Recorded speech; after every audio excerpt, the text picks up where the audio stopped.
Hi, and welcome back to the best thing we watched this week. We have an extra helping today with an extra guest member with Austin Burke here. Hey, Austin.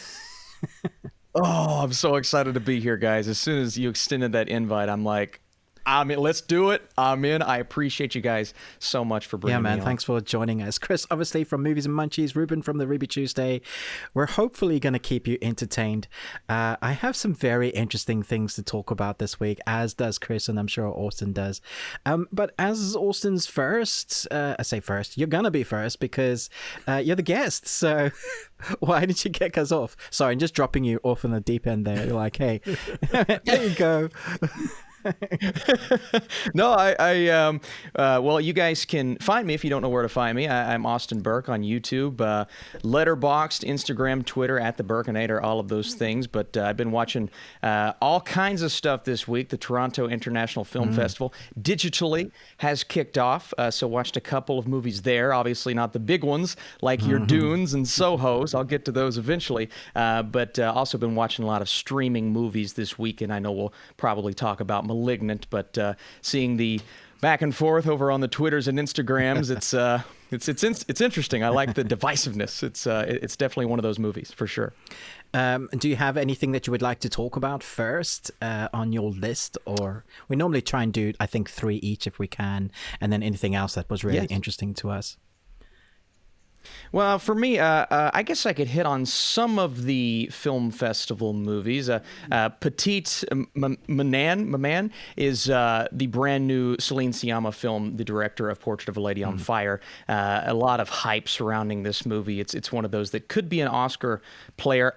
I liked it. I thought it was a little slow. It's a very short movie, only an hour and around 10 minutes, to be honest. Maybe the shortest movie I've watched all year. But it's a beautiful portrait. It almost reminds me of The Florida Project, a very a natural story of young friendship, but also a relationship between a mother and a daughter. So I thought that was very beautiful. And then a couple of other streaming movies, one by the name of Prey, which I watched yesterday and caught your all's reviews on. Chris, I was watching your review of it, and it's one that I was really looking forward to because I love getting exposure to these foreign films on Netflix, right? But for me, this was a story that I just could not get invested in, whether it be characters that were very hard to relate to or just a story that progressed in a very uninteresting way. So I was a little upset with that one, and we'll talk about Malignant, I'm sure. But the other one that I just watched is The Voyeur. I believe that's what it's called, the Voyeur. Just watched that late last night. Let me tell you guys, this movie, do not watch, and Chris, I watched your review, do not watch this movie with your family. It was definitely a very mature film. I liked some of the themes that it explored. I thought the acting was through the roof. I wasn't all there on the little twists in the third act, couple of twists in there. So I thought maybe that would be one of the highlights of the weekend. I still thought it was fine, but definitely that third act is kind of what threw me for a loop on that. So just a couple of streaming movies, and eventually Petite Maman is going to be a streaming movie. So that's what I've been watching this weekend. Awesome. I have a question. Okay, so we'll let's tackle Voyeurs. So, it was funny because Ruben saw it first. I was still watching something else, and he messaged me and he was like, just as a word of warning, don't watch this with your adult children because this will be weird and awkward. I'm like, oh, okay, good to know. But how did you feel, either of you, how did you feel about the ending? Like, I felt that there was spoiler alert here, just the movie has kind of what feels like an ending, and then it continues on to give us exposition and just more explanation at the end to kind of wrap everything up. What were your feelings on both of those types of things? If that makes sense. I think I'm with you, and just kind of highlighting the initial wrap up, and then the fact that you get a turn that maybe you don't expect, and then another turn, right? It kind of does this double. It punched me right in the face, and then it punched me again. And it wasn't that, the unexpected nature of it is what threw me for a loop. It's more so, I think I'm with you in the fact that I liked the darkness of the way that it went out the first time. And everything else beyond that just kind of felt convenient or played in a way that almost shifted genres, right? Because you're watching this and it has this very distinct feel to it. And then at the end, everything goes so out there.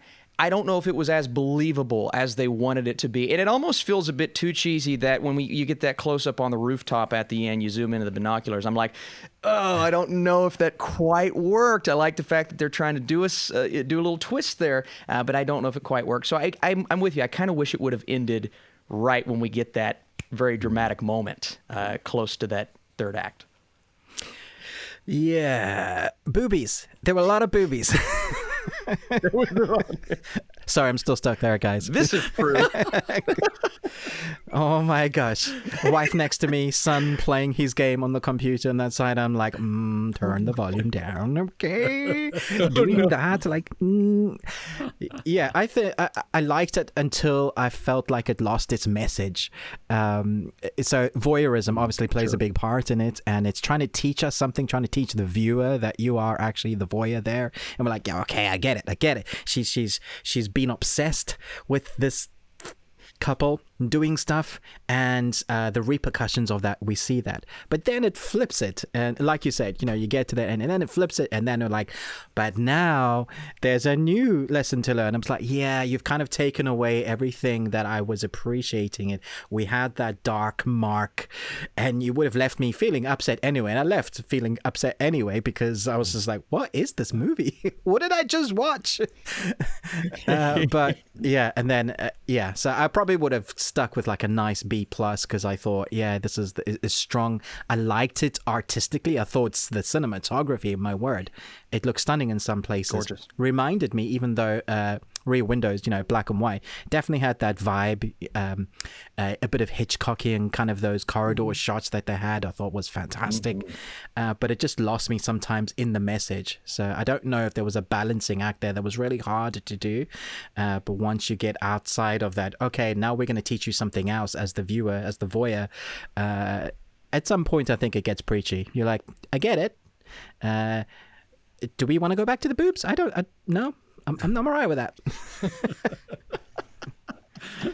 Yeah, I would say if you're just looking for some cheap thrills, I mean, this is like late night cable almost at some points. But, oh yes, yes. Oh, funny. All right. Well, Ruben, what's the best thing you watched? The best thing I watched is probably the best film I've seen ever. And this is going to be in your top 10 film, guys, for sure. Maybe number one. In the grand light that was Larmageddon, we have a film called The Sand. Has anybody heard about this film? It came out in 2015 called The Sand. No? All right. It's on Amazon Prime, and it's a thing of beauty. Seriously, just a work of art, guys. Let me read the synopsis for you. I'm setting the mood. After an all-night graduation beach party, a group of hungover 20-somethings awake to a beating sun and a seemingly carnivorous beach that devours anything with a heartbeat that touches the sand. There is your story. You have to watch this movie. Seriously, it's the worst. It's so good. The premise sounds like Rubber or even Mandibles, where you have some sort of ridiculous's. Does it work though? I mean, are you being like, okay, so it's a terrible movie? Yes, I'm assuming. Yeah. No, it's bad. Is it? It's the floor is lava. It eats you. Okay, so that's your premise. Cool, that's fun. You have a set, I guess, diameter, perimeter of where this thing is under the sand, and there's a sort of explanation as to what it is, but for some reason nobody's coming around to this beach area, so we're just like, the believability is just way out there, guys. There's no mobile phones because of a MacGuffin that has happened, and so now everybody's like either in a car or this little beach hut or in a tube can, and they can't touch the sand. And so what we get then is people sorting out their bad relationships with who slept with who in the worst time possible, with the worst dialogue ever, with the worst delivery and acting you've seen ever, with the longest shots of people like staring off into a distance. But the thing that's happening is like the opposite direction. So whatever they were told to look at, obviously the CGI was happening on that side of the room because, man, it's gold. It's absolute gold. You just watch it. Put it on your list. Wow. And it's funny, a couple tropes that you just mentioned, like, not having the cell phone service and people bringing up things at the worst time possible. It's some of the criticisms I had with Prey yesterday, right? It's these guys are like, you're getting shot at, but you're also trying to sort through this business. You know what I mean? Like, just you're going to do that now? Time and how often do we see that trope in these kinds of movies? So I think that's a prime example. It sounds horrible. Yeah, it's so good. So I mean, if you like drinking games, this is it, man. Every time they do something stupid, you're just going to be wrecked at the end of the film. It's great. Loved it so much. Oh, that's funny. Okay, The Sand, that's what it's called? The Sand. In the UK, it's on Amazon Prime, so I'm sure you might find it. It's got a cult following because, like, in the same vein of The Room, Larmageddon, that kind of film. Oh my gosh, Ruben, you're just adding to my collection of wonderful things to watch. Wow. Hey man, if I don't get to the press screenings, I'm gonna get you the gold. So I appreciate Get the good stuff here. instead of June, good stuff. we're gonna watch The Sand. Oh my god. No, we're definitely watching June. Yeah. Yes. It's fantastic. Should I watch one before the other, you think? Or are they like sequels? Or Yeah, an unofficial prequel. Yeah, that's what I was thinking. Sand has to be the prequel Absolutely, to this, yeah, right? for sure. Ooh, is the big worm? The big sandworm? Is that it? There's something. Okay. Yeah. All right. I'll take it. Oh, I'm looking it up now just because I have to have a record of this so that I can. We must know. Yes. The poster is outstanding. Okay, wonderful. Well, that's I'm Hooked. all there. You're all in. Yes. Okay. Yes, I'm going to watch that with my boys. My wife will roll her eyes and leave the room and just leave us to our ridiculous humor. But It's so wrong. It's good. Yeah. Perfect. All right. Well, at top of my list, which I am late to the game, and actually this whole all of my best things, I think I haven't done reviews for, and I probably won't do reviews for a while. But Ted Lasso, I just discovered this. I've seen, people hyped about it and everything, and I'm not a sports guy. I love watching World Cup when World Cup is happening, but that's it. I'm not, and I don't follow it. I don't follow the teams, and I'm not really a big Jason Sudeikis fan either. So none of this show was like really appealing to me. Last Saturday and Sunday, my wife and I binged 17 episodes back to back because I couldn't be torn away from it. I mean, I was like, we watched season 2, episode 8 last night, and because I was haunted by it all week, I'm like, I need to watch more. This is a show that I've just been absolutely sucked into by his positivity, just the whole tone of the show, for the most part, is uber positive and quirky, and it makes me laugh out loud so many different times that it's so just an unexpected, beautiful thing that really now I think everybody should watch. Like, this is a reason, if you don't have Apple TV Plus, to get it and watch this show because so wonderful. What makes it good? So for those that haven't seen it, why is it good? So Ted is an American football coach who's brought over to London to coach a flailing soccer, or for those of us not in the United States, football team. And he knows nothing about the sport. He brings a coach over, and he has this different view of the world. I mean, he's not your typical sports coach. So he is very positive. He's about building the players up, seeing just the absolute potential in everybody.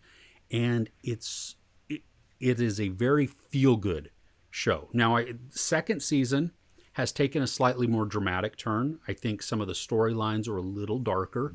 One character in particular, Nathan, I'm not absolutely thrilled with his trajectory at the moment because I've seen where he was. It makes sense where it's going, but I don't want it to be that way, if that makes sense, which is good because now I'm conflicted. You know what I mean? I'm even more invested in the story.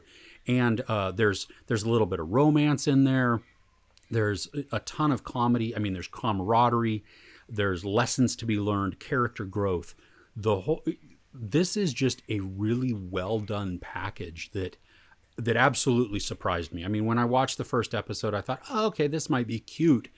And then I'm like, I can't stop watching. I don't know.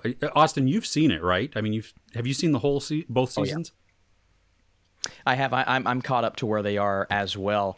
And I may actually have the other two episodes. I've not checked the way that Apple does that, but let me tell you, I am just overwhelmingly thrilled with the way that this show just took me by surprise. Everyone I have recommended it to will always text me back or get back with me and say, Austin, this show is fantastic. And even if you're not a fan of the sport or sports in general, right, you can find something to love. And every character has a purpose, has a role, and every character up until this point has been fleshed out in an interesting way. Now, I'm with you, Chris. Season 2, there's something about it that maybe isn't as magical as season 1, but I'm still thoroughly invested and loving the story. I love, and I won't spoil anything, Led Tasso. I love because when you see Ted, you know exactly how he is after season 1. When you see him start to find these different aspects of his personality that we haven't seen yet, I think that's the most interesting because it's almost like just your really fun family member, like the best fun uncle ever that comes to a reunion. He's like telling dad jokes and doing all of these things. And every time I watch him, I'm just like, I want this guy to be in my family, right? So when you start unlocking those other elements of his personality in season 2, it gets just as entertaining, just as engrossing. So I think Ted Lasso is excellent. And it's still one of, if not my favorite seasons of television this year. We'll see how it plays out, but shows on television in general, I just love it. I love it. Have you seen it, Ruben? No, it's not been massively advertised here in the UK, but I have seen the excitement from yourself and Austin. I remember him talking about it, just I think a tweet as well. It's like, that looks really good. Yes. If you need a reason to get Apple TV, I guess this sounds like it's right for it. Yes. Yeah. I think so. Because it's fairly cheap here. I think it's like $4.99 for a month. So you could try it out for 1 month and then go, oh, okay, I'm in love with this. So I'm definitely going to put that on my your great recommendations. Put that on my list. Mm-hmm. Should we? Sorry, I cut you off. No. I was going to say, should we talk about the horror, the Malignant? Malignant. Malignant? Malignant. It really depends on how you put the emphasis on which syllable, but Malignant. Okay. Sorry, I couldn't. I had to do it. It's been stuck in my head all week, so I had to finally get it out. I didn't even realize what you did there. What? I didn't realize you said emphasis. You know, I was just like, oh yeah, oh wait, what did he just say? You know what I mean? It's a great dad joke. Chris is here all week, guys. I love it. And if I've offended you, please don't unsubscribe. Don't take it personally, and don't take it out on Austin and Ruben for my idiocy. Chris, I have a question for you. Do you have to be a dad to tell dad jokes? My wife has been getting on to me a lot lately because, you know, she'll watch my intros, my really cringeworthy intros in my video. But now I'm starting to do it in real life. I tell dad jokes constantly. So she's like, what's going on with you lately? I just love it, man. I love it. I love getting the reactions from people when you tell a good dad joke. I don't think you have to be a dad. I think you just have to own it. You just have to be confident in that delivery, knowing that what you're going to give is absolute cheese, and you just go for it. Yes. As long as you know it's cheesy, it works. That's what I love about it. So I can get on board with that. Right on. Oh, okay. So Malignant. Sorry, took us off on a wild tangent. Yeah, Malignant. Let's talk about Malignant. Oh, okay. Who wants to go first? I want to talk about it because I don't do horrors. If you've been following Chris and I's our weekly thing, is I get scared very easily. And coming from the background of a Christian family, the supernatural thing has always been a no-go. And as I've gotten older, in my wise old years, or my stupid old years, however you want to classify them, as I've delved out a little bit from the family camp, and here I am watching some Scream films and the Halloweens over there, and I'm like, ooh, this is actually quite some fun, guys. And I watched Brightburn the other day, and I was like, that was weird. And so now I tried a big boy horror, and I didn't think this was scary at all.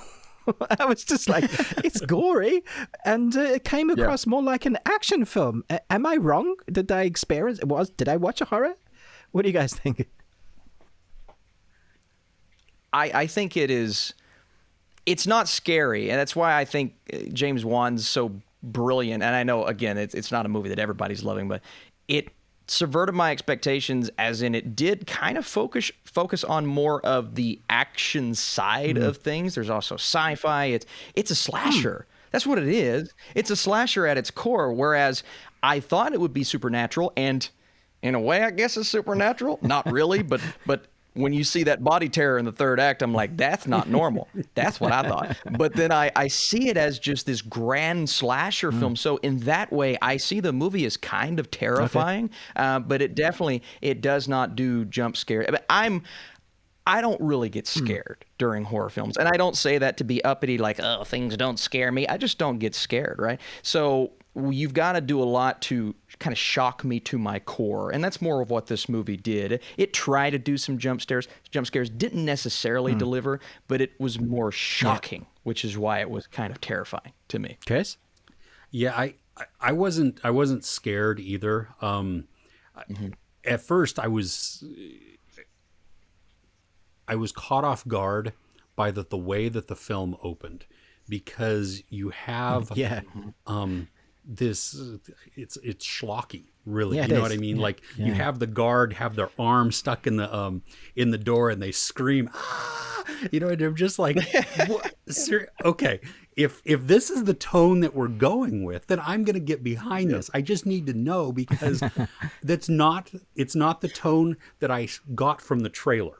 You know, so when I see this, it's a little different. I'm like, oh, okay. And so I enjoyed the gore. I enjoyed that violence that happened, because it was just a lot, you know, and it was it was a lot. It was, but I liked some of the chase scenes too. I think that, you know, it added some excitement to it. I think, can I do spoilers? So we stay away from spoilers? What do you guys think? I mean, we can put title cards and put spoiler in this bit. Sure. Yeah. Okay. Yeah. Okay. So big spoiler warning here. When it's revealed who Gabriel is and where Gabriel is, two thoughts had already been going through my mind, which was, one was that horror movie Basket Case from early 90s, late 80s, something like that, where it's kind of like this conjoined twin type of thing that would escape and run out. And then the other was the X-Files episode that takes place at the carnival. That's where my brain went, You know, where same concept, that it's a conjoined twin-ish type of thing that escapes, it eats things, or, you know, attacks people and kills. And, you know, and the person who is with them kind of is aware that it's going on. So that part of it didn't really shock me. I was impressed, though, when they're running through, when the cop is chasing Gabriel through downtown Seattle, and they go into the underground, you know, under the city, where as Gabriel was jumping down from the fire escapes, I was like, is that running backwards? Like it looked, you know what I mean? Like pieces of the body were moving wrong in a way, that was weird. And I'm like, what is that? And so the more that we would see it, I was like, is it running? No, maybe not. Well, maybe. And so then when we get the reveal later on, and the, you know, with the arms, I was like, oh my gosh, it was. That's really cool. It became, I mean, it was just, I think I had more fun with it because it, like Austin, like you said, it subverted some of my expectations that I was just like, I thought it was this, and now we've turned into this, and you've given me some absolute insane violence and some crazy action. And then combining that with Maddie being in the jail and kind of, you know what I mean? Yeah. She's seeing one thing and experiencing one thing when in reality it's going on inside the police station, you know, just that juxtaposition, that's a hard word, back and forth. And I thought a lot of fun. I mean, I do see why some people may not have enjoyed it as much, because maybe, you know, the expectation for what it was, especially after seeing some of the trailers, may have, this is what I thought it was going to be. And it's a hard thing to shift, you know, once you get into it and it's like, oh, that's not really what I wanted. Or you go in thinking Conjuring, Insidious, any of these types of things that are more of that supernatural, disturbing, and this is disturbing in one way, but it's different. So, yeah. Maybe that's why, because I went in thinking James Wan, you know, I've seen the trailers for all of those films. I know The Conjuring is going to scare the poop out of me. So was my expectations. But I still really enjoyed it. Once I knew it was a monster movie and it was physical action, that action sequence in the police station was phenomenal. But my wife coined the term, it's a monster ninja movie. It's a ninja movie, which cracked me up for ages. But yeah, because that was doing incredible flick flacks and moves with, you know, slice and dicing like an assassin would. And the way that was filmed, one of my particular favorite scenes, the outside on dropping down the staircases, the fire staircases, and it's doing the weird, like just spinning around and then dropping and then flipping around and then dropping. And the poor detective's like, great, how am I going to follow that? Austin, what was your kind of favorite moments, since we're doing spoilers? I love how you talk about the camera work. It's just James Wan is always so creative, even if it doesn't fully land like in Aquaman. I think there's some weird shots, but for the most part, his camera work is outstanding. Now, I was so surprised and shocked that it went in the direction that it did. I made a Sam Raimi comparison in my review. It felt like your very different movie, obviously, but it felt like Evil Dead, whereas it has that tone that if you're not on board for, you're not going to like the movie. I mean, we see the I believe it's a C cinema score, and those are often the kinds of films, the ones that completely subvert expectations, good or bad, that have a divisive response. And I definitely think this movie warrants that, right? If you told me you didn't like how campy, and I'll be honest, normally I'm not completely on board with the campy horror films, right? But because it's James Wan, because he knows how to handle his characters, and I won't even sit back and say all of the performances were great. There are a couple side performances that I'm like, don't know if I believe that or this. But when you're dealing with a tone so specific and you're making it this full-on slasher movie with, you know, could have a cult following, whatnot, but I believe this character of Gabriel could stick around for a while. I mean, this is a great character, even though now he's locked in the prison cell at the end, which, you know, how's he going to escape? And she says, you'll come back for me eventually, and I absolutely think he will, especially if the movie performs well. But I just thought the third act, when he comes out and you see, it reminded me of in The Thing or the original Alien, where you get the practical effects, right? Just the arms, you know, creature and everybody trying to restrain her, the screams coming from her, and then watching this tape of how this all happened was just, you could tell it was tormenting for the characters, but oh my gosh, yeah.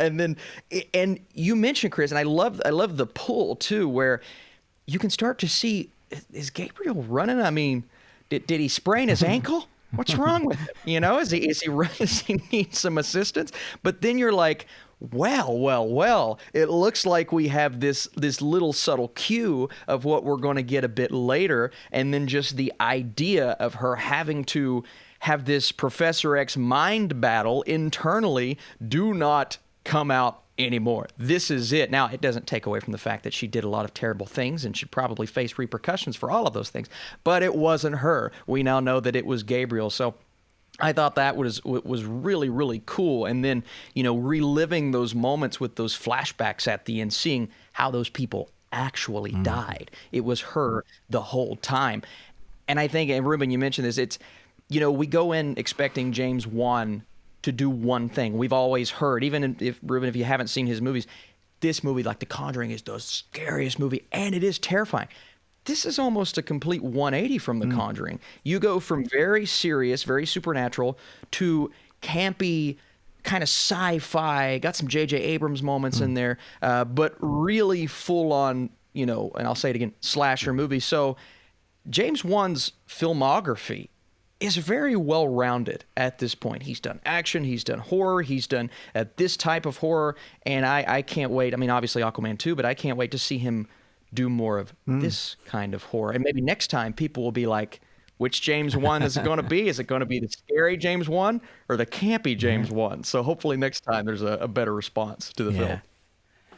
I think that might be a good thing too for him as a director and as his career arcs, because we think M. Night Shyamalan, like it or hate his movies, he's kind of been pigeonholed by himself because of the things that he chooses to do. True. And so James Wan has, with this breadth of just different genres, different styles, it allows him that freedom to explore different areas and then have fun. And some may work, some may not. Some are going to resonate with audiences in different ways or not at all. But at least he has that freedom that he's established within his career.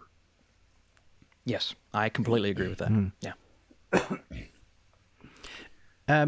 Did anybody watch Kate? I presume. I think you both have reviews out for this. Dude. Did you? Am I right in saying this is John Wick meets Crank, but with a female lead? Maybe add some anime in there. With a little anime. With less story depth. Yeah. No story depth. Bad guy is bad guy. Yeah, I mean, I had fun with the action, especially the violence. I was actually very impressed by some of that. Some of the choreography, I felt they slowed down a little bit to maybe make sure that they could do all of the moves, but it was still impressive. I mean, there was a lot of impressive work that went into that.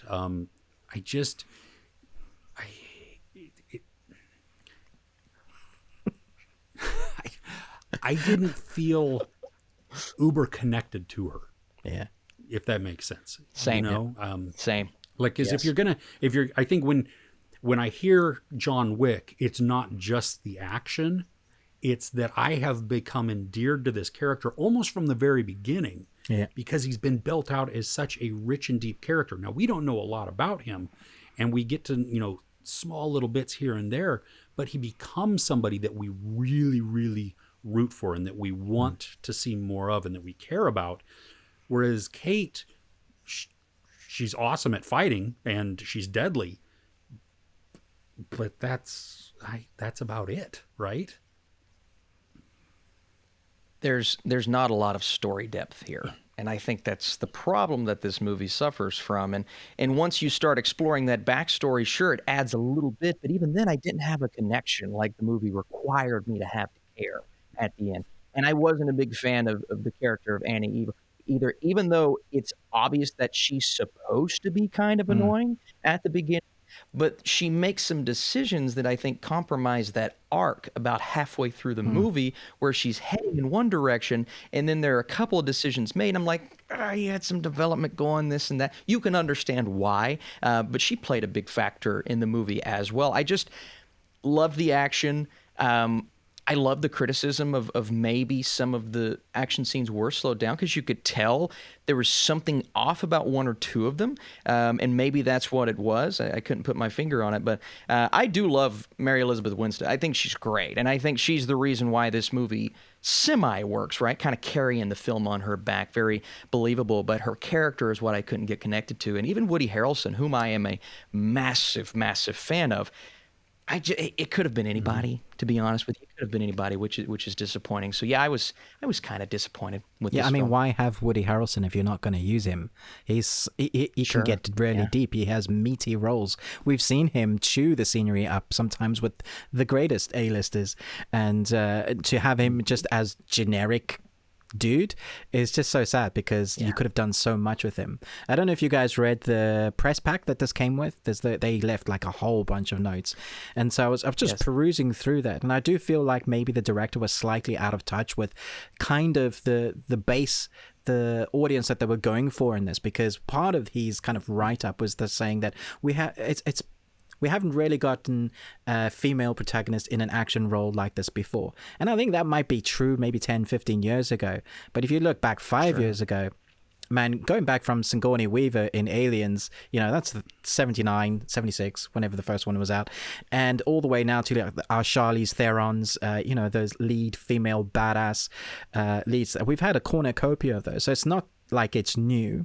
So that took me back. I was like, okay, cool, but I like it when a director will choose somebody that you're not expecting to be the lead. And I think, obviously, Mary, she's fantastic as the role. But getting her to be unlikable will only carry you so far. And I think once we reach that halfway point where we get our new character, where she becomes the kind of surrogate mother, we're meant to be endearing to that character, right? That's like, okay, so now we have this relationship to root for. But if you have another character that you don't really like either, then you're sitting with two characters that you kind of like, and then you're just watching for the action scenes, and then you get annoyed when it's downtime. And I think that's where it goes wrong, because stylistically I thought it looked great. There's one shot on top of the roof where she does this kind of roll with her sniper rifle, and I was thinking, damn, that must have been really hard to do.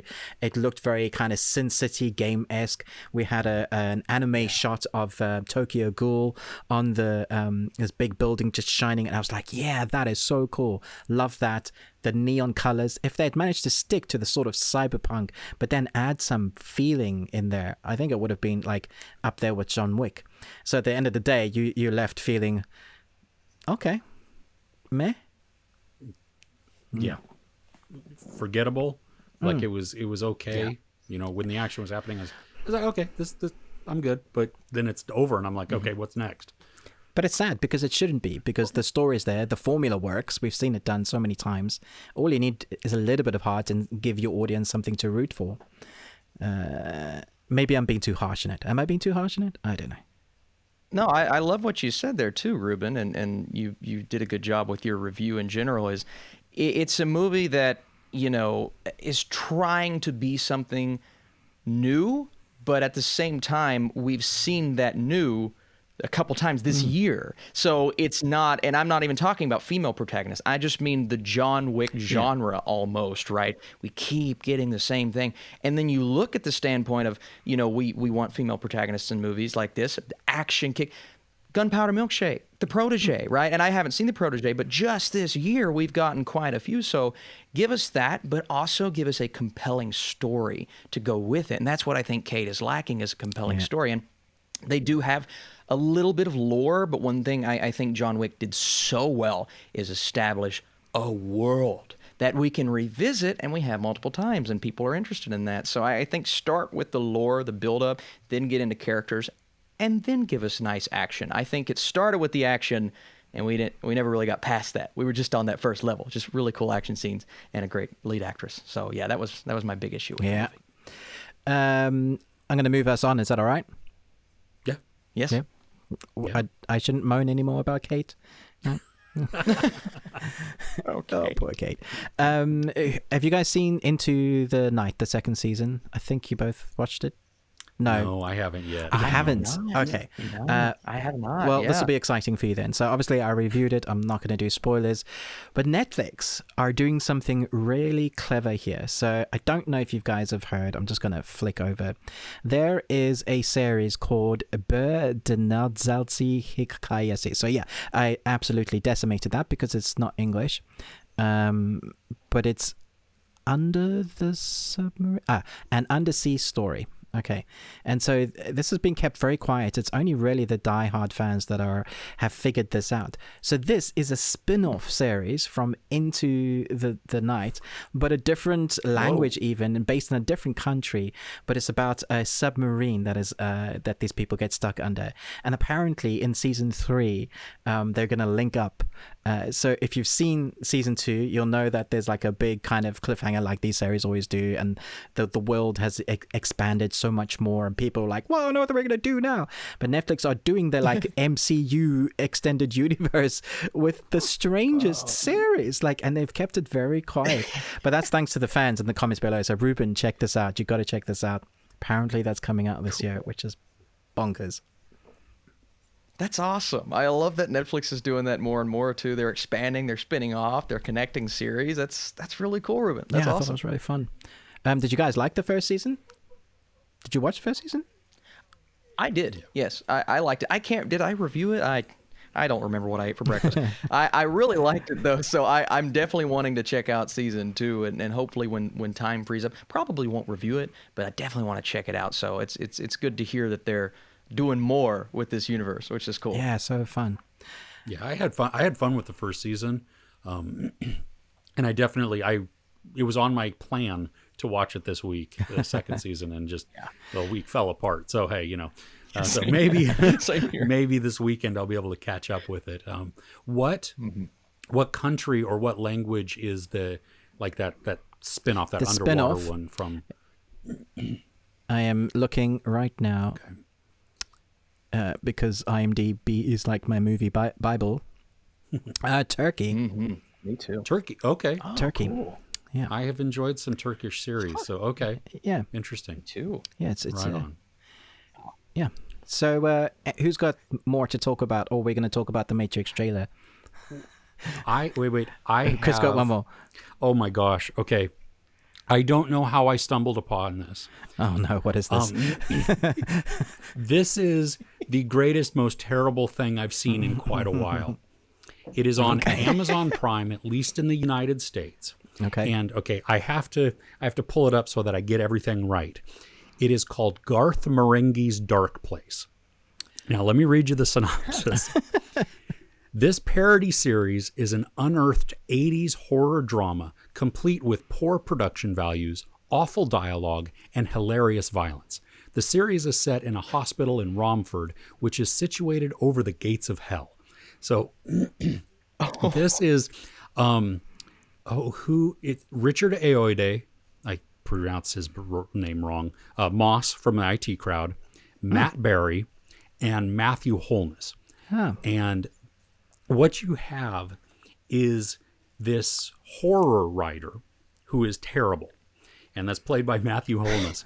And he has wrote, directed, and starred in this series called Darkplace, and it takes place at this hospital where he is a physician. Matt Berry is a physician. Richard Ayoade is like the chief of staff or something like that. And weird things happen. Like it said, it's situated over the gates of hell. And the opening titles are kind of like bad MacGyver from back in the early 80s. Yeah. This whole thing is absolutely bonkers. Now, you have to watch this with somebody that has this same twisted sense of humor, that they laugh at very, very stupid things. Because I watched it once with my wife, who just was having none of it. She was like, this is painful. This is boring. And there's like 24-minute episodes too. There's only 6 of them. So it's a quick binge, really. But it honestly, that first episode took a lot to get through. It felt much longer than the 24 minutes. I then watched it though with my sons. And because we share the same stupid sense of humor, we're rolling on the floor laughing because you just feed off of that energy from each other. I think in episode 2, there's just some weird things going on, and things are like floating. You can absolutely see all the strings that are happening. I mean, It's made specifically for this. And I love the layering that goes involved, because you have Matthew Holness playing a writer who is then playing a doctor in the series, and then it will break into this, and you will have like these interviews where they're addressing the audience about what's going on in the show, or what was going on at the time, or what was in their mindset. And this is, it's so gold. I mean, if you get the chance, it's British. It is British. It is brilliant. It's from 2004. But made to look like it's from like 2000, or not 2000, like 1983. Okay. There is the continuity is not there. Every rule of filmmaking is almost broken in this. Like, you will have some voiceovers, you will have some just stares. Like this. I mean, just none of it makes sense, and yet it all makes sense together. Like, it just so when you watch this, it's like, ooh, what the crap am I watching? And I can't turn away. And yeah, so if you have some buddies that enjoy ridiculousness, that just, that can laugh at the absurd, then this is one to watch together, because you might pee yourself a little bit. Can you give me an example of comparison? Like IT Crowd meets... Gosh, Monty Python. See, the production values of those are like so much higher. Okay, so the randomness that comes about in IT Crowd, it comes about in this, some of it. Right. You have, I mean, Matt Berry is just Matt Berry, but he's like a toned down Renham. Richard Ayoade is like a he's a more socially adept Moss. Okay. Even though he's very stoic, but that's when he's acting in the show. When he's doing an interview, he's different. So it's it's really. It sounds great.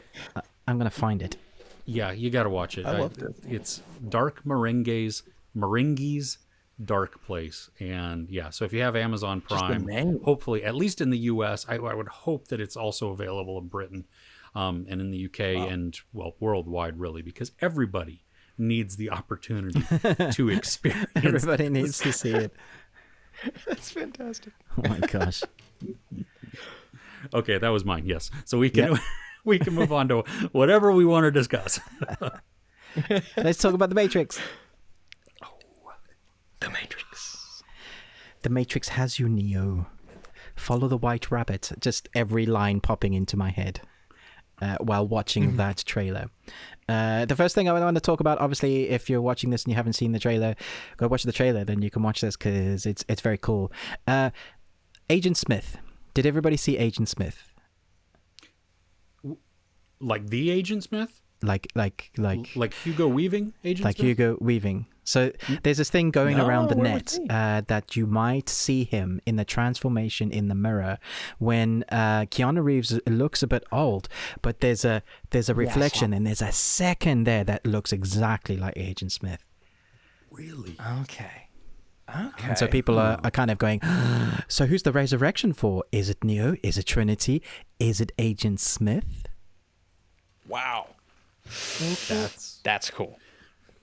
That's cool. Yeah, so that blew my mind. Okay. I was like, oh. Yep. Wow. Yeah. I thought it was interesting that they have done away with the green tint.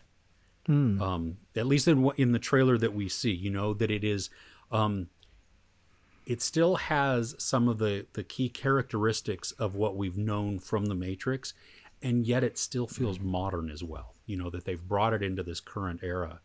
And so I liked the new coloring for that. Obviously, we've seen just one little trailer, so who knows where it's going to go and how things are going to change or what will morph as we watch. But that was one of the things that stood out to me, was just how it's it has a different tone, I think, to it overall. I thought the implementation of music into this trailer. I mean, you picked the perfect song. It's and I think I was watching Jeremy John's video. He was talking about music that amps up more and more until you get to that ending and everything's just hitting the fan. But also, they're matching up the sound design, the gunshots with the song that they're using in the trailer. I love that. Powerful. That's such an artistic flair. Yeah, it really is, and it got me amped up. Like, I was looking forward to this, but you guys know, whenever we get a movie or a franchise that's coming back, and it's either hit or miss. It's going to hit hard or it's going to be a huge miss. So I'm like, okay, it's The Matrix. Is it Keanu? What's he doing? But and I know he looks like John Wick in this trailer, but I just thought it was so cool seeing all of this, Matrix, these Matrix isms modernized in 2021, where we have the technology, and that could also be a detriment because we see it countless times in countless movies, things that are doing things that the Matrix did 20 years ago, right? But now we're getting this right now, as my dog is barking in the background, apologies. We're getting this, if you can't hear it, but we're getting this in 2021, bringing back these characters that people know, and adding in some visuals that are just spectacular. This may be, I think I'm ready to claim this may be my favorite trailer of the year, even though it's not my most anticipated movie. But again, when you can match up all of those things and make it so artistic, and by the end, when the graphic comes up, and he says, we're going back to the Matrix, I'm jumping up and down going, let's go back to the Matrix, baby. Like, I'm freaking out over here. So I was ecstatic. I think I've watched it 10 times since it came. I love this trailer. I thought it was awesome. Amazing. Neil Patrick Harris. I didn't actually know he was in it until I saw him in the chair. I don't know how I feel about him being the bad guy. It looks like he's the bad guy. I don't know. I get the feeling. It comes across as that. I don't know. Like Neo's been manipulated to keep taking the pills, right? The wrong pills to keep him where ignorance is bliss, as Cypher would say, or Silo. What was his name in the Matrix? Yeah. Put me back in the Matrix. I want my steak and my wine. I'm a little bit worried, I do have to say, because there was a lot in the trailer that reminded me of the first Matrix. And it seems a lot like they've gone, okay, we've got this formula worked in the first one. And obviously people have very mixed feelings on the second and third one. But we know that the first one is like held in such high regard, 5-star film, lived the test of time, even though it has some technology that's outdated now. For some reason, it just works, man. And so now we've got the cat, the Morpheus, the dojo scene, like ticking all those boxes. I was like, I'm excited to see those, but there's a new story in there, right? Right? Hope so. I'll say this, I've heard things about this movie, some insiders, and I won't spoil everything, but I've heard this movie is very meta, like to the point to where it is not what we expect going in. Extremely meta. And if these guys are right, again, I don't know, and they didn't reveal any plot details, but a lot of people are saying this is not what the trailer shows it to be. And that could be a bad thing as well, which has me a little bit worried. But they're saying it could be too meta, which kind of takes us out of the experience. But at the same time, I find that kind of intriguing because I agree with you, Ruben. This is a little bit of, and I love The Force Awakens. Yeah, exactly my thoughts. But not every franchise can execute a Force Awakens, if that makes sense. So I hope it refrains from being the same film room, but I agree. That is a concern for me, for sure. But I'm definitely going to follow the White Rabbit, for sure. I have to. You know, trivia here, which reveals my age, but The Matrix, the original, was the first movie my wife and I saw after, like the first time we went out after the birth of our first son. So our oldest son had been born. We hadn't, like, don't go out. You don't have any, no time or anything. So this was the first time we left him alone with anybody to go out for just a bit of time. And we choose to see The Matrix and come back. I mean, hair blown back, like, whoa, what the crap did we just see?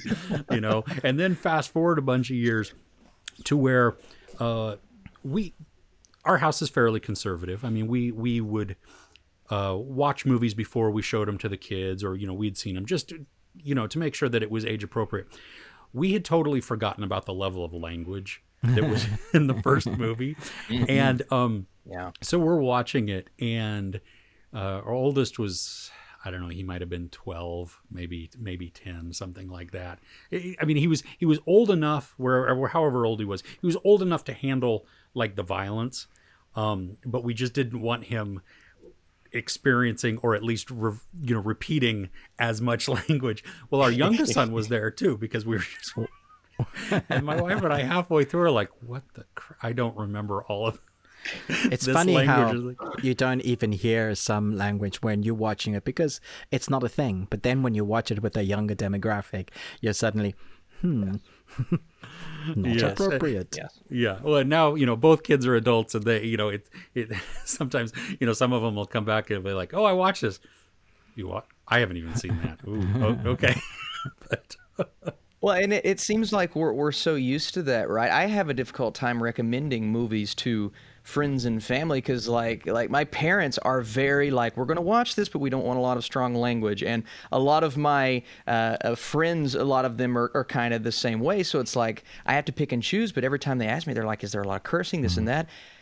Unless it's a hard R, it's always hard for me to remember because I'm so used to it. And that's, I guess that's a bad thing, right? But that's just, we watch so many movies, it's hard to remember how much cursing and all of this stuff is. That's why, Chris, I love in your reviews, you're always very upfront. Strong language. I love that. Strong language, this and that, because it's something that a lot of people are looking out for. And I think that's definitely important for I need to do more of that in my reviews. I need to say, listen, because again, they'll watch my review and they'll be like, but does it have a lot of cursing? And I'm like, I don't remember. I know I just watched it last week, but I don't remember. So I need to be more on top of that. You can't. I mean, come on. The amount of stuff that we watch and the rate at which we watch it.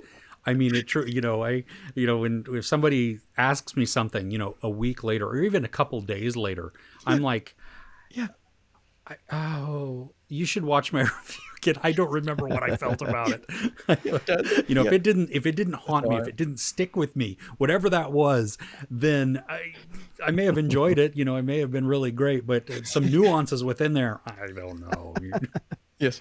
My parents are the worst critics because they both run a church. So my dad's a pastor. My mum helps run that, and so they'll watch some of my reviews and they'll be like, "Oh, cool, we can check that out." And then get a text or, "You like that?" But it's like, oh, the disappointment from the parents. No. That's the worst. It's like trying to watch Game of Thrones with your family, right? It's just, there's some scenes in there. You just. Oh, my dad one time said, should I watch Game of Thrones? And I said, He's like, because I've heard a lot of great things about it. I said, well, if you can skip season 1, season 2, season 3, and most of the episodes, and just get the gist from about 10 episodes, then yes, I would recommend it. But otherwise, I don't know if you're going to enjoy this. It's very, very difficult. Wow. Oh, funny. On that note, I don't know where to go from there. How about? Well, does anybody have any other things that were best on the list? No, anything like that? I don't think so. Okay. Yeah. Are there any things that coming up this next week, maybe that are on your radar that you're hoping might be good, or that you're looking forward to at least? Busy watching through. What's it called? Mass something? Mike Flanagan. Oh, Midnight Mass. Yes. We're watching that too. Can't say anything because of spoilers, but so far, dang. That's my word for it. Yep. Dang. Dang. I agree with that. I agree with dang. So yeah, that's very good. On Apple, as we spoke about it, I think I've mentioned it a couple of times. So far, I'm blown away. Isaac Asimov's sci-fi extravaganza series. What was it called? Foundation. Thank you. Yeah. I was wondering whether it was going to be excellent. It might be the new Game of Thrones. It's that epic in scale. And it doesn't hold any punches for the social commentary that it's talking about. But it reminds me a lot of Dune as well. It has that sort of futuristic feel. The costumes, the set designs, everything. It feels hard to watch, not because it's not good. It's because there's so much to absorb. So it feels like, because every episode is like an hour, you're watching a feature. And I can't imagine the undertaking of a director trying to... This is why you get so many directors for a TV series sometimes, because it's like directing a feature for each episode. But every episode just feels grand in scale, but keeps it very much focused on small characters, which is very clever, because you can have your big world, but you can keep it entertaining and people along for the ride, because you're going with just a few characters, which I think is very clever. It will take you a while to catch up. Like, this is the new law, this is the world. You know, like every time we get a new sci-fi world, you kind of have to figure out what's going on in this world, much like The Expanse or something like that. What does this mean? What does this language mean? What does this phrase mean? It's all of that, but it's so well done. Very much looking forward to talking about that. I would definitely put that on your list. Cool. Nice. Very cool. That's awesome. Isn't Clint Eastwood's new movie Cry Macho coming out this weekend as well? Yes. Which is crazy, because I feel like there's been marketing for it, a lot of trailers on television, but not a lot of word of mouth about it so far. Yeah. So I'm very I'm worried, but at the same time, I love Eastwood, so I think this one could be interesting. Especially, I mean, look at his age. What is he, 90-something years old, and still acting amazing. And directing? It's incredible. It's incredible. So I'm looking forward to that movie on HBO When he gets Max it right, Friday, it's spectacular, isn't it? Yes, agreed. Yeah, there have been what was it, 15-17 to Paris? That was a miss or whatever it was. But there have been a couple. Even in his 80s, that have just rocked my world. So I'm excited for this one. I think it could be good. Outstanding. Is it a Western? Is it? I haven't seen anything about it, and they're not even doing screenings in my area, so I don't. Yeah. I believe it's like it looks like he's having to protect some kids. Some people are after some kids, and it's this one last ride kind of, there's a lot of monologues facing the camera in the trailer. But I mean, Eastwood, there's one shot of him going for a punch. So Wow. A little worried there. Just be careful, Clint. All right, but I think there could be some action in this. But it looks a bit of like a modern Western, Chris. So I think that's kind of the vibe that I get from the trailers. Okay. I am looking forward to Squid Game, which is coming out on Netflix. It's a Korean bonkers show. Yeah. It reminds me a tiny bit of maybe Alice in Borderland, where you have this, the concept is this large group of characters who are participating in this game. And it is the ultimate game of survival. But the prize is something like in the billions of dollars. So there's high stakes, but it also, you could die. So I'm hopeful that this is going to be an exciting type of thing, and that it will be, just something that puts us on the edge of our seat, and doesn't get too off in the cheesiness or anything like that. But I don't know. We'll see. It comes out, I believe, this coming weekend. So looking forward to that.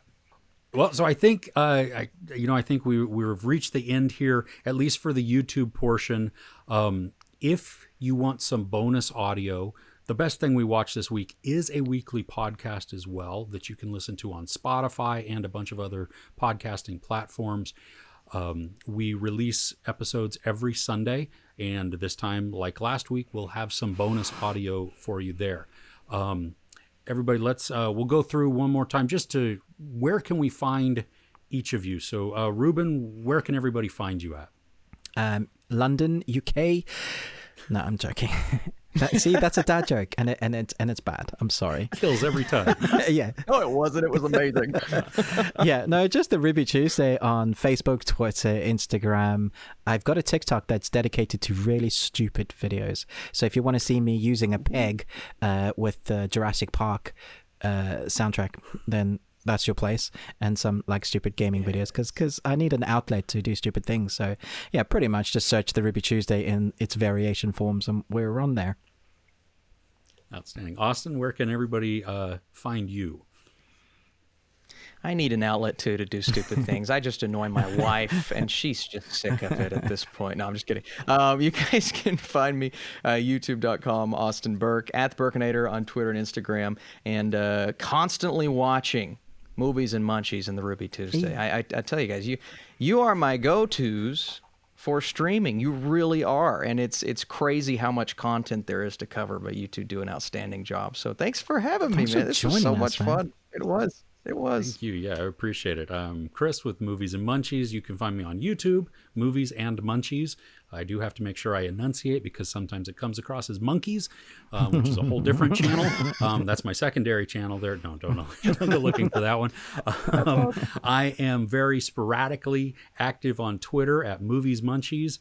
You can kind of find me on Facebook too, but really it's just to repost a lot of stuff that you already see on YouTube. So the best place to find me is YouTube there.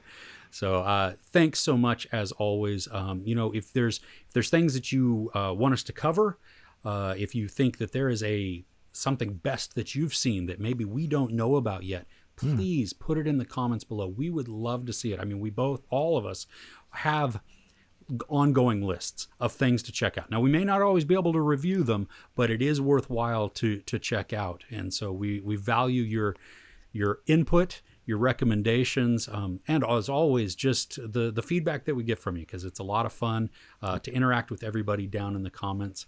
So thanks so much again for tuning in. And if you want the bonus audio, head over to Spotify and check out that podcast.